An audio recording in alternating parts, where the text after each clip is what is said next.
A direção do Hospital Beneficente São Carlos esteve participando do Almoçando com a Six desta quinta-feira no restaurante do Parque. A superintendente-geral da Casa de Saúde palestrou no evento, que contou com todos os espaços ocupados. Janete Fátima Tuigo D'Agostini apresentou o relatório social do Hospital Beneficente São Carlos. Ela fez um apanhado geral das principais ações tomadas desde março de 2017 até os dias atuais. Janete declarou que quando assumiu o hospital em março de 2017, encontrou apenas 6 pacientes internados e um cidadão na UTI. De acordo com ela, hoje o hospital realiza mais de 20 mil procedimentos por mês. Ao longo de sua exposição, ela comemorou a volta da confiança no hospital e contou dos esforços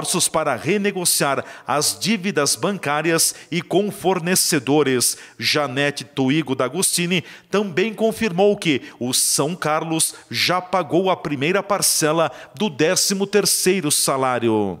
Hoje o hospital está estruturado, como eu falei anteriormente, como a gente foi habilitado para alta complexidade, o hospital está estruturado, tem a sua infraestrutura e a sua capacidade técnica para absorver essa demanda.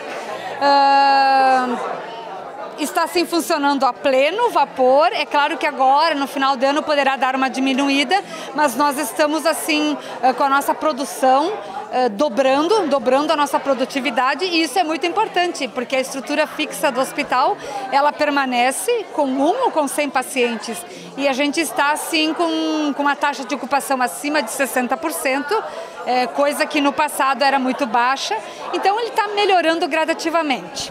Janete, você apresentou alguns números no início do Almoçando com a Six. Resuma para nós: o hospital tem um pouco mais de 300 funcionários, 112 leitos. Coloque alguns números. E em torno de 20 mil atendimentos mensais? Exatamente. É em torno de 20 mil atendimentos mensais, sendo estes em torno de 600 cirurgias por mês, 600 internações. E nós estamos atendendo em torno de 200 pessoas por dia na nossa emergência. Então, eu disse assim, são 20 mil atendimentos de pessoas que passam pelo hospital nos mais diversos procedimentos, desde consultas, às cirurgias e a internação. É esse o volume, é mais de 20 mil.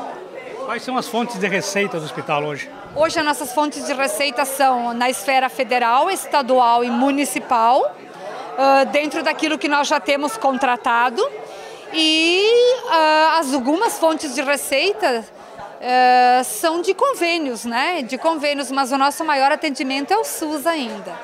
Fala um pouquinho sobre a retomada da confiança no hospital. Quando você chegou aqui em março de 2017, o cenário era desolador? Desolador. Só para corajosos para ficarem lá dentro, porque tinha momentos assim que não dava vontade de permanecer diante do caos que estava toda a situação. A situação financeira, o desgaste da credibilidade com nossos fornecedores, os nossos clientes, os próprios funcionários estavam assim. Então, quando eu digo que a gente deu uma guinada de 1000 graus, é porque a gente trabalhou muito intensamente no desenvolvimento do nosso planejamento para que essa mudança acontecesse. Ela aconteceu, não está 100% ainda, como nada é, mas a gente vai procurar, dentro do nosso planejamento, a gente vai procurar a acreditação hospitalar, que é o prêmio máximo para os hospitais, né? O que mais preocupa hoje para vocês no Hospital de Administração? A questão financeira e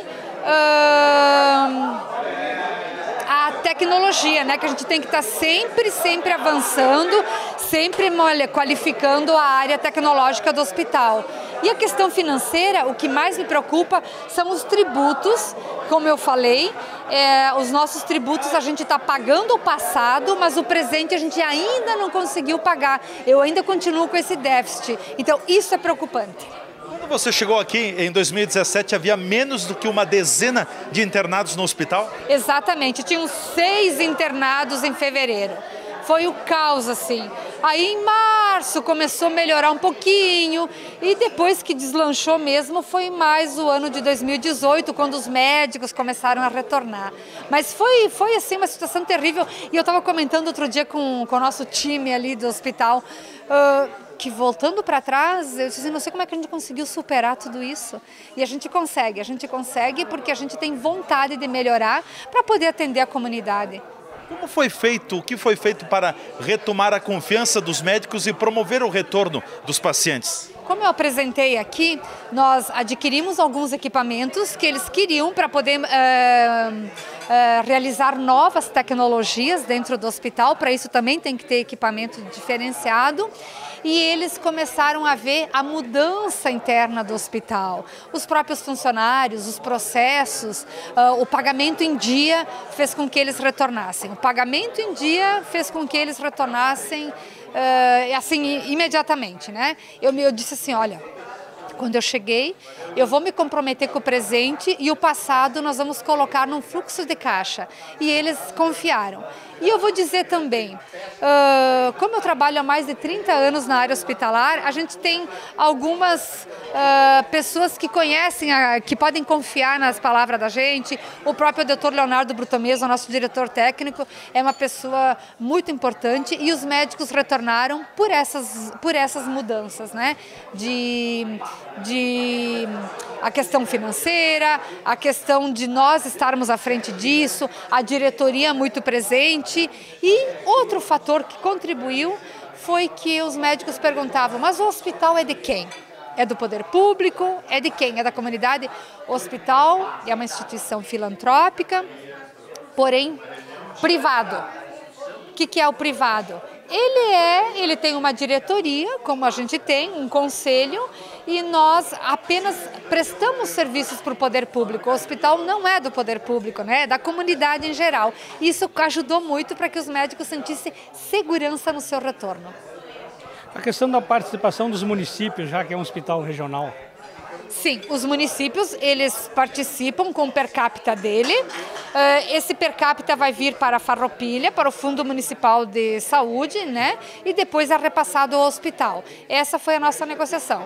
Todos os municípios que nós somos referência vão contribuir com o per capita, um valor per capita por habitante de cada município. O grau de endividamento em 2017 era de praticamente 38 milhões, agora em outubro chega a 25 milhões, arredondando os números? Arredondando valores nominais. E dentre esses, eu falei que 60% desse valor é de instituição bancária e de tributos, que são os impostos, né? INSS, Receita Federal e Fundo de Garantia.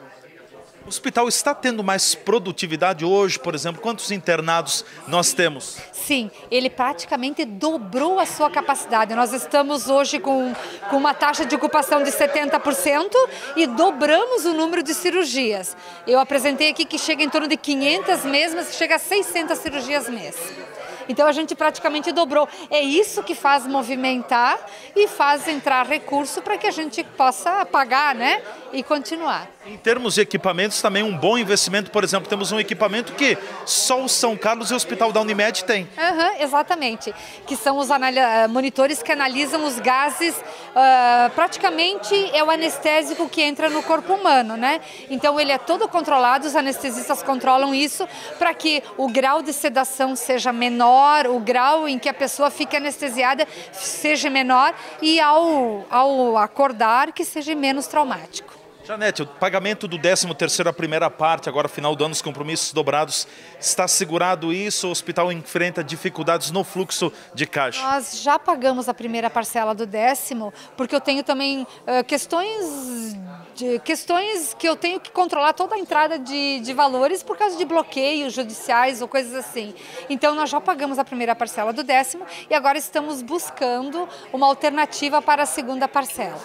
O Hospital Beneficente São Carlos comemorou 85 anos de fundação no dia 17 de fevereiro de 2019. Atualmente, a Casa de Saúde tem cerca de 25 milhões de reais de dívidas. TV Serra na comunidade. Repórter Leandro Adamati.